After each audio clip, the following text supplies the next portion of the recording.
Hello everyone, चला मग शिकूया हा makeup look step by step.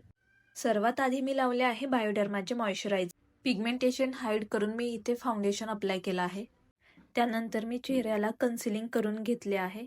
कन्सिलिंग करताना नेहमी शेड 1 ते 2 टोन लाईट हवा आणि तो पण मी चांगल्या पद्धतीने ब्लेंड केला आहे. त्यानंतर इथे मी लावला आहे cream blush, cream contour. Cream product blend करून झाल्यावर मी पूर्ण फेस पावडर लॉक केला आहे. फेसवरील एक्स्ट्रा पावडर मी डस्ट ऑफ करून घेतले आहे. त्यानंतर मी पूर्ण बेस सेटिंग स्प्रेनं लॉक करून घेतलेला आहे. आय मेकअपसाठी मी लाईट ब्राऊन शेड घेतला आहे ॲज अ ट्रान्झिशन शेड म्हणून. त्याच्यानंतर मी हलकासा पिंक शेड घेऊन ब्राऊनमध्ये मिक्स करून ब्लेंडिंग केला आहे आणि डार्क ब्राऊन शेड आयबॉलवर लावला आहे. सेम शेड मी लोअर लॅश लाईनवर लावून ब्लेंड करून घेतलेला आहे. इथे मी ब्लॅक स्मज आयलायनर दिला आहे आणि ते प्रॉपर ब्लेंड करून घेतलं आहे. मी पावडर ब्लश आणि कॉन्टोरिंग करून घेतलं आहे. आयबॉल वरती हलकसा शिमर लावून आयब्रो फिल करून घेतले. नंतर लिपस्टिक, हायलायटर आणि मस्करा लावून लुक कंप्लीट केला.